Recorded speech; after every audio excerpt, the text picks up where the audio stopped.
On est tous passés par là. L'aéroport bondé, les chaussures à la main, l'ordinateur portable dans le bac, essayant de ne pas paraître nerveux même si le cœur bat plus vite que d'habitude. Personne ne vous explique rien. Personne ne vous dit ce que vous pouvez demander et ce que vous ne pouvez pas. Et vous avancez en obéissant, espérant ne pas être choisi pour une fouille supplémentaire. Mais ce que presque personne ne comprend, c'est que la sécurité aéroportuaire ne fonctionne pas comme on le croit. Elle n'est ni aussi solide, ni aussi juste, ni aussi logique qu'il n'y paraît de l'extérieur. En fait, une grande partie du système repose sur la perception, l'improvisation et le silence. Aujourd'hui, nous allons lever le voile et montrer ce qui se passe réellement. Pas des rumeurs, pas des théories. Mais comment fonctionne vraiment la Transportation Security Administration? Et pourquoi connaître ces secrets peut vous éviter des problèmes, des pertes et des moments très inconfortables. Après cette vidéo, vous ne passerez plus jamais un contrôle de sécurité de la même manière. Le côté humain est contradictoire. Après tout ce qui précède, il serait facile de dépeindre la sécurité aéroportuaire comme un ennemi absolu. Mais la réalité est plus complexe. Derrière l'uniforme, il y a des personnes épuisées, mal payées et soumises à une pression constante.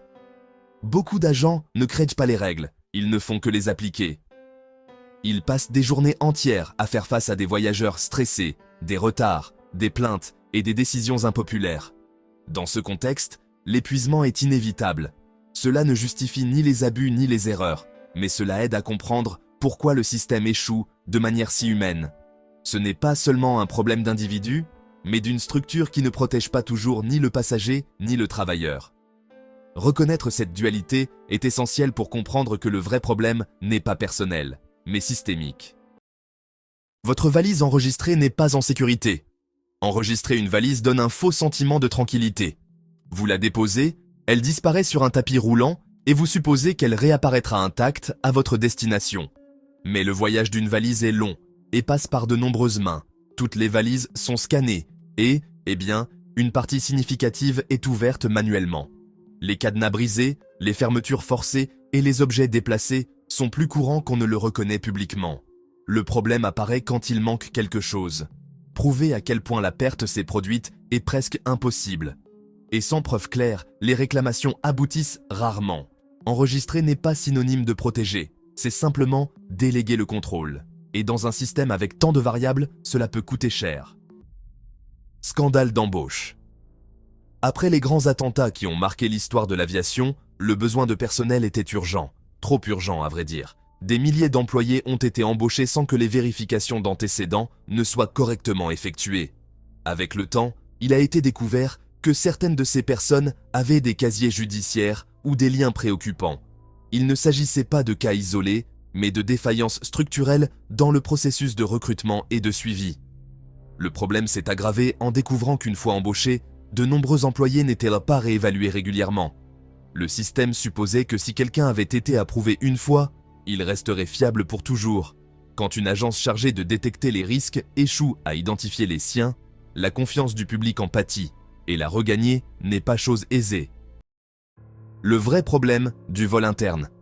Quand on parle d'objets perdus dans les aéroports, on blâme presque toujours l'imprudence du passager. Mais il y a une réalité inconfortable rarement mentionnée. Il y a aussi eu des vols commis par le personnel de sécurité. Il existe des cas documentés d'agents condamnés pour avoir soustrait de l'argent, des bijoux et des appareils électroniques lors des inspections. Certains pendant des années, avant d'être découverts. Le plus grand problème n'est pas seulement le vol, mais la difficulté de le prouver. Une fois que vos bagages passent entre les mains du système, la chaîne de responsabilité se dilue. Les réclamations se perdent souvent entre les formulaires et les silences administratifs. Cela ne signifie pas que tous les agents agissent mal, mais cela montre que faire aveuglément confiance au système est une erreur. La sécurité absolue n'existe pas, et l'assumer est le premier pas pour mieux vous protéger. Il se concentre sur ce qui est visible, pas sur ce qui est dangereux.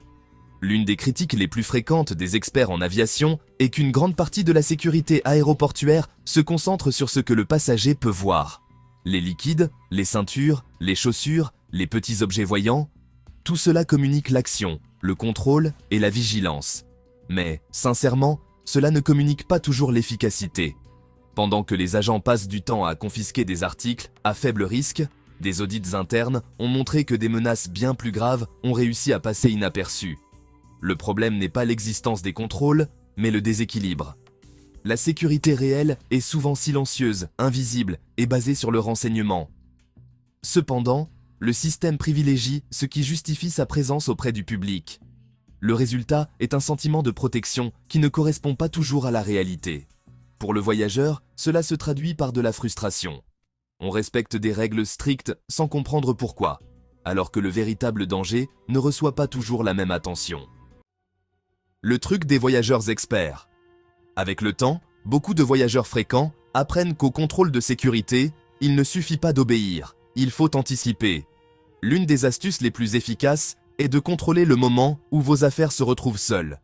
Si vous envoyez votre plateau trop tôt, vos objets peuvent rester sans surveillance pendant que vous êtes encore coincé dans le scanner corporel. Ce petit décalage suffit pour que quelque chose disparaisse ou tombe entre de mauvaises mains. C'est pourquoi les voyageurs les plus expérimentés envoient arriver souvent leur plateau à la fin, juste au moment où ils sont sur le point de passer le contrôle physique. Ainsi, le temps entre la sortie du scanner et la récupération de leurs affaires est minime. Ce n'est pas de la paranoïa, c'est de la prévention. Dans un environnement chaotique, réduire les secondes d'exposition peut faire la différence entre continuer le voyage sereinement ou commencer une recherche impossible. Beaucoup de théâtre, peu d'efficacité. Bon nombre de règles qui paraissent strictes sont davantage conçues pour rassurer que pour protéger. Des restrictions arbitraires, des contrôles répétitifs et des gestes visibles créent un sentiment de sécurité, même s'ils ne la garantissent pas toujours. Des audits internes ont montré que, pendant que des objets inoffensifs étaient confisqués, de véritables menaces passaient inaperçues. Le problème n'est pas le manque d'efforts, mais l'approche. La sécurité devient un spectacle lorsque le visible est priorisé au détriment de ce qui est vraiment important. Et le passager finit par en payer le prix, en temps, en stress et en effet personnel. Respecter les règles ne signifie pas toujours être plus en sécurité. Parfois, cela signifie simplement que le système joue son rôle devant le public. La règle d'or du voyageur intelligent. Après avoir entendu toutes ces histoires, la conclusion est simple et percutante. Si vous ne pouvez pas vous permettre de perdre quelque chose, ne l'enregistrez pas. L'électronique, les médicaments, les documents importants et les objets de valeur doivent toujours voyager avec vous. Non par méfiance, mais par bon sens. Le bagage à main est le dernier espace où vous conservez encore le contrôle. Tout ce qui sort de votre vue entre dans un système où vous ne décidez plus de rien. Voyager léger et en étant conscient n'est pas une gêne, c'est une stratégie. Et bien souvent, c'est la différence entre un voyage normal et une expérience désastreuse. Le plus grand risque, ce n'est pas l'avion. Beaucoup croient que le moment le plus délicat du voyage est le vol. Mais, statistiquement, l'un des endroits où le plus d'objets sont perdus ou disparaissent est le contrôle de sécurité lui-même. Les plateaux avancent vite, les passagers se bousculent, et tous essaient de récupérer leurs affaires en même temps. Au milieu du chaos, montres, portefeuilles, téléphones portables et écouteurs peuvent disparaître en quelques secondes. Il n'y a pas toujours de mauvaises intentions, bien sûr. Parfois, quelqu'un prend le mauvais objet. D'autres fois, personne ne s'en rend compte avant qu'il ne soit trop tard. Quand vous réagissez, le plateau n'est plus là, et il n'y a pas de moyen clair de savoir ce qui s'est passé. Le contrôle est, sans aucun doute, un angle mort du voyage. Et paradoxalement, l'un des endroits où vous devriez faire le plus attention est celui où vous avez le moins de marge de manœuvre pour réagir. Le sens de l'humour peut vous marquer. Pour beaucoup, faire une remarque amusante est une façon de décompresser. Mais à un contrôle de sécurité, une blague mal comprise peut coûter cher. Les blagues, le sarcasme ou les commentaires spirituels peuvent être interprétés comme un manque de sérieux, voire comme une provocation. Certains voyageurs, après une blague innocente, ont commencé à être sélectionnés plus fréquemment lors des vols suivants. Coïncidence? Peut-être. Mais le système n'est pas réputé pour récompenser la spontanéité. Dans un environnement où tout est enregistré, même une phrase déplacée peut laisser des traces. Non pas parce que vous êtes dangereux, mais parce que vous avez brisé le scénario attendu. La règle non écrite est simple. Le contrôle de sécurité n'est pas l'endroit pour se faire remarquer. Ce n'est pas juste, mais c'est la réalité. Parfois, passer inaperçu est la meilleure stratégie. On vous analyse dès la file d'attente. Bien avant que votre sac à dos n'entre dans le scanner, vous êtes déjà en cours d'évaluation. Dès l'instant où vous vous placez dans la file, certains agents observent votre comportement. Comment vous marchez, comment vous regardez autour de vous, comment vous réagissez aux ordres. Cette méthode repose sur l'idée que le langage corporel trahit des intentions cachées. Le problème, c'est que l'aéroport est, par définition, un lieu générateur de stress. Des gens pressés, la peur de rater son vol, des enfants qui pleurent, des adieux émouvants. Tout cela peut activer des signaux que le système interprète comme suspects. Pas besoin de faire quelque chose d'étrange. Éviter le regard, bouger trop, se toucher le visage ou sembler distrait peut suffire. Et le plus inquiétant, c'est qu'il n'y a aucun moyen de savoir quel geste a été le déclencheur. La décision est déjà prise avant que vous ne soyez conscient d'être observé. La roulette de l'aéroport. L'une des plus grandes frustrations en voyage est de découvrir que les règles semblent changer constamment. Ce qui est passé sans problème dans un aéroport peut devenir un motif d'inspection dans le suivant.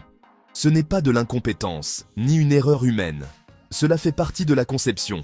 La TSA applique ce qu'ils appellent des mesures flexibles. Cela signifie que les procédures peuvent varier selon l'aéroport, le niveau d'alerte, ou même des décisions internes du jour. Pour le voyageur, ça ressemble à une roulette. On ne sait jamais quelle norme est en vigueur aujourd'hui. Ce système vise à désorienter les menaces potentielles, mais finit par pénaliser le passager lambda. La conséquence est qu'il n'existe pas d'expérience standard. Et se fier au voyage précédent est l'une des erreurs les plus courantes. En sécurité aéroportuaire, la logique ne commande pas toujours. L'imprévisibilité, oui.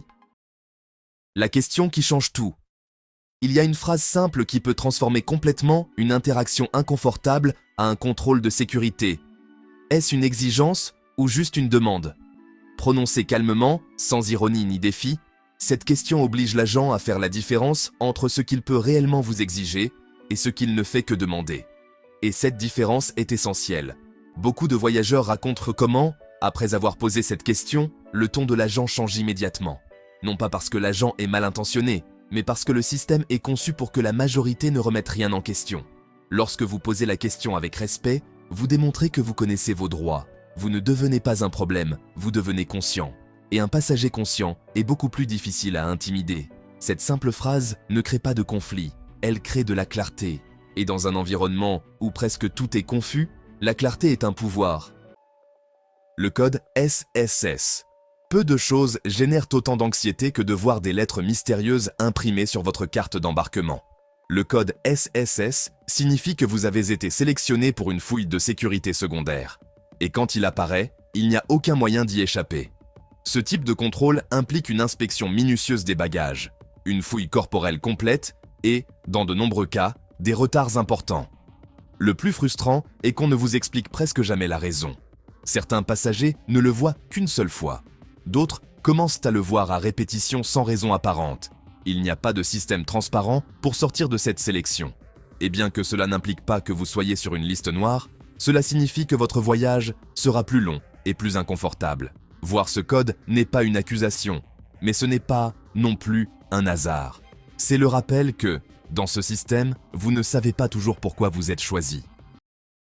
Être humain peut jouer en votre défaveur. C'est là qu'apparaît l'une des plus grandes contradictions du système. Montrer des émotions normales peut devenir un désavantage. Être triste, nerveux ou fatigué ne fait pas de vous un coupable, mais cela peut vous faire paraître comme tel. Il y a des cas documentés de passagers sélectionnés pour des examens secondaires, simplement parce qu'ils pleuraient ou semblaient abattus. Le système interprète certaines émotions comme des indicateurs potentiels de trafic illégal ou de comportement irrégulier. Le résultat est pervers. Plus vous paraissez humain, plus vous avez de chances d'être signalé. Non pas parce que vous avez fait quelque chose de mal, mais parce que vous correspondez à un profil ambigu. C'est pourquoi de nombreux voyageurs expérimentés recommandent de maintenir une attitude neutre. Pas froide, pas provocante, simplement stable. Dans un environnement où tout le monde est nerveux, se démarquer émotionnellement peut jouer en votre défaveur. Rien n'est autorisé pour toujours. Beaucoup de voyageurs tombent dans un faux sentiment de sécurité. Je l'ai déjà emporté d'autres fois. Mais dans les aéroports, le concept de précédent n'existe pas. Ce qui était permis hier ne le sera pas forcément aujourd'hui. Des objets acceptés pendant des années peuvent être reclassifiés du jour au lendemain. Parfois en raison de changements réels dans la réglementation, d'autres fois par des interprétations internes. Et quand cela arrive, il n'y a pas de débat. L'objet reste là. La leçon est claire. Chaque voyage est un nouveau départ. Peu importe votre expérience précédente ou le nombre de fois où vous avez volé. Le système ne se souvient pas, il exécute, c'est tout. Voyager informé, ce n'est pas mémoriser d'anciennes règles, c'est toujours vérifier avant de partir. Car dans ce jeu, la confiance est ce qui coûte le plus cher. On peut te fouiller, mais pas te blesser.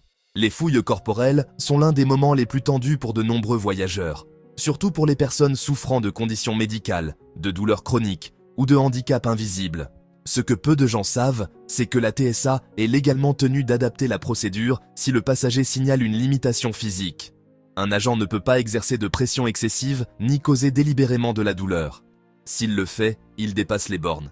Et vous avez le droit d'arrêter le processus et de demander un superviseur à tout moment. Le silence est ce qui permet les excès. Quand une personne explique avec fermeté, mais sans agressivité, que quelque chose lui cause de la douleur, la procédure change généralement. Ce n'est pas une faveur, c'est une obligation légale. Le système fonctionne mieux lorsque le passager ne s'excuse pas d'exister. Votre corps n'est pas un obstacle à la sécurité. Et protéger votre intégrité n'est pas de la désobéissance. La TSA n'est pas la police. Quand un agent de sécurité vous parle d'un ton autoritaire, la plupart des voyageurs supposent qu'il a un pouvoir absolu. Mais la réalité est bien différente. Les agents de la TSA ne sont pas des policiers. Ils ne peuvent pas vous arrêter. Ils ne peuvent pas vous détenir légalement. Et ils ne peuvent pas confisquer votre passeport. Leur autorité s'arrête au moment où une possible infraction pénale apparaît. Leur fonction est de vérifier, pas de punir. Ils peuvent inspecter les bagages, poser des questions et effectuer des contrôles physiques. Mais s'ils pensent que vous avez commis un délit, ils doivent appeler la police locale ou fédérale. Et ce détail change tout. Beaucoup d'abus se produisent parce que les passagers ne connaissent pas cette limite.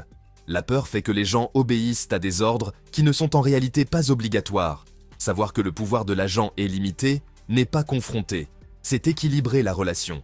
Il ne s'agit pas de discuter, mais de comprendre que vous n'êtes pas sans défense. L'autorité de la TSA semble énorme, mais légalement, elle est beaucoup plus limitée qu'il n'y paraît. Après avoir appris tout cela, une chose est claire. La sécurité aéroportuaire n'est ni infaillible, ni transparente, ni toujours juste. Mais c'est le système avec lequel nous voyageons, et apprendre à s'y déplacer fait toute la différence. Voyager informé ne signifie pas se méfier de tout, mais savoir quand se protéger, quand poser des questions, et quand ne pas céder par peur. Connaître vos droits, prendre soin de vos affaires, et garder son calme vous redonne une partie du contrôle que le voyage moderne nous a enlevé. En 2026, la meilleure défense du passager n'est pas d'obéir en silence, c'est de comprendre les règles du jeu. Parce que quand vous savez comment le système fonctionne, vous cessez d'être une cible facile et vous commencez à voyager avec quelque chose qui vaut plus que n'importe quel bagage, la tranquillité d'esprit.